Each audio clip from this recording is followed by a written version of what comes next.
most common off the Maine coast. Yet the catch isn't behaving like a typical deep-diving blue. It takes off in a straight run. Reel, Steve, reel, reel! Then, 300 yards from the boat, a sudden splash reveals just how big the beast is. Look at that fish! The water twice. With less than 9 hours left in the tournament, the team thinks they may have hooked the winning shark. But now, the Titanic Thresher is headed directly towards them. Coming right at the boat, Bobby. Let me back down. The shark came right up the boat, started to go down a little bit, and then slammed the side of the boat with his tail, and just a loud whack, and then it went under the boat. And I'll never forget Mikey's expression. That was a close one. I think we need a bigger boat.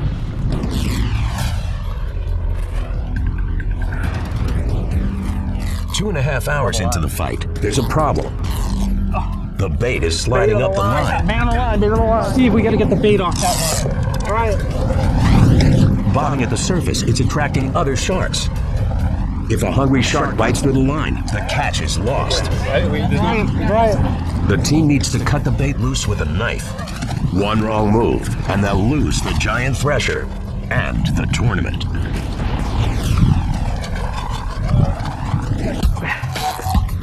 With only 5.5 hours left in Maine's Casco Shark Tournament, Steve York and his two-member team have a giant thresher hooked.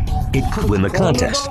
But now, as other sharks move in, the anglers have to cut their bait loose without severing the line. When we finally got him close enough, Mike was able to reach onto the fish and actually cut the fish away from the line. Very, very gingerly, of course. Reel! The battle's far from over. Incredibly, Steve fights the shark for 2.5 more hours. Keep it going, come on. It's grueling, but the fisherman refuses to give up. Come on, Steve, reel. Come on, keep it going. At last, the thresher shark begins to tire. Steve manages to get the monster fish near the boat. He can't believe his eyes. I'd never seen one until that day, so it really gets your attention when you see it coming out of the water so big. Look out, get the gap. It's far too big to bring on board. The team must tie the beast to the side. As they scramble to lasso it, the thresher unleashes its weapon. It's just slamming the side of the boat with its tail. With less than 3 hours to the tournament weigh-in, the anglers manage to tie a second line. At the weigh-in, the team's hunch was right. It's the Casco tournament's winning shark. The thresher measures 17 feet long, weighing a whopping 628 pounds, a Maine state record. When we get to the scales and found out how much it really weighed, you could have knocked me over with a feather. I just wasn't prepared for that. It was great.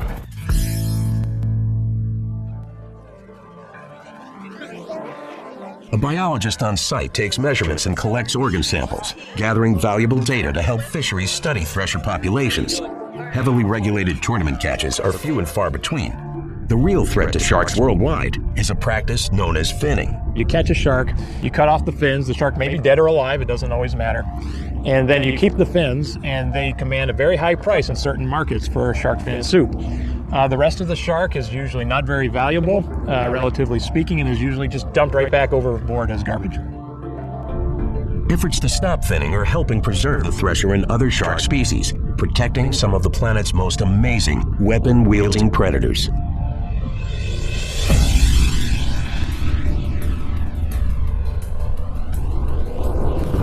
Among the ocean's armed hunters is an ancient beast with a venomous whip.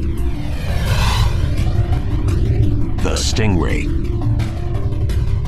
One daring angler is determined to battle this poisonous beast from shore, even if it means risking his life.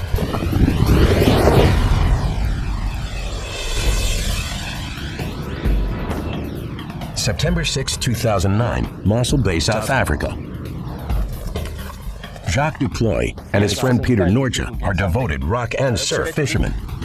The treacherous technique involves hooking a catch from shore and wrestling it in the rocky surf. For Jacques and Peter, the ultimate conquest is a giant stingray. If you compare the stingray and its flattish body with, for instance, a shark with its more streamlined body, I say that the stingray might not be as fast, but it's got the power and the torque to make up for it.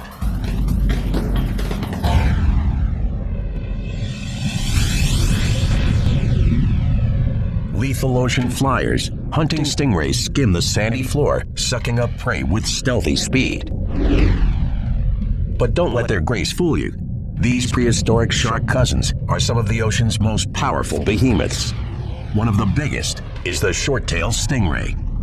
It can get up to 7 feet across, 14 feet long, and weigh up to 800 pounds. And it's arguably one of the largest stingrays on the planet. To avoid predators, the stingray burrows into sand. Yet when camouflage fails, it whips out an agonizing weapon, a venomous barb called a sting. There are grooves running along the base of the sting, and in these grooves are venom glands. The sting normally is covered with skin, so you don't always see the serrations, but they're there. When it is attacked, the stingray will drive the sting into the attacker. The serrations open up the wound, the venom glands get ripped open, and poison goes into the wound. Lashing out its whip-like tail, a stingray injects a protein-based toxin.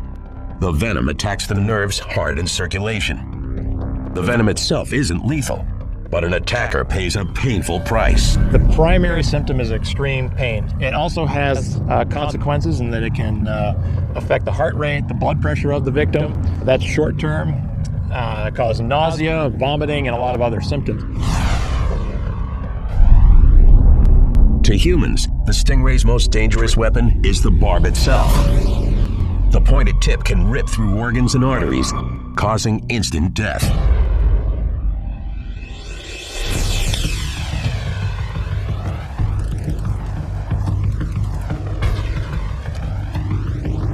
Now, on shore, Jacques and Peter set up their fishing gear.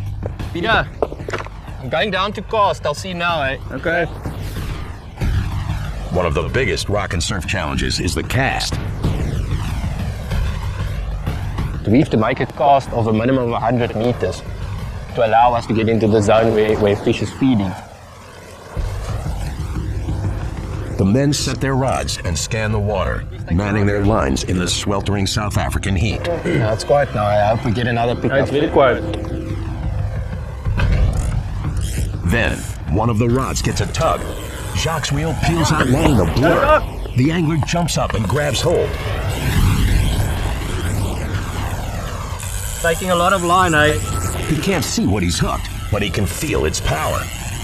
I was fighting it as hard as I could. I know I was stretching my tackle to the limit, and I really wanted to land this one. The fish makes a sudden right turn. Oh no, it's going to the reef now. Going to the reef, Jock. You stop it before it's in the reef. It's headed fast, straight towards a shoreline reef. It's a rock and surf angler's worst nightmare. Once the fish have reached that reef, it will swim over it and dive down, and it will sever that front part of your line on the reefs.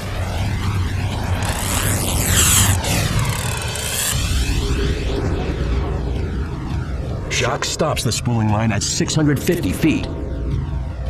He hopes a tight leash will keep the fish from swimming over the reef. But Jacques miscalculates. Jock, there's it. Where is it? Where? I see a tail. I see it there, but it's nothing I can do. It's a huge tail. I can see it. I can see it's on the reef. It's already on the reef.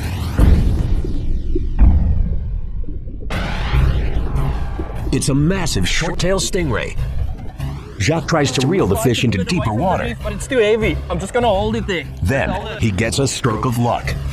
3 or 4 waves came through, and that force of the waves pushed the fish off the reef, and it was on our side of the reef again. The angler keeps tension on the line, fighting pain in his arms. Peter, it's getting closer to the side. Can you run down and grab the leader? It's coming, eh? With a strong yank, Jacques gets the stingray close to him. Yet not close enough. I didn't have a choice. I had to go down closer to the rocks to avoid the line or the leader being snagged in the rocks right in front of us. When I was running over that rocks, I had to be careful. Jacques reaches the ray.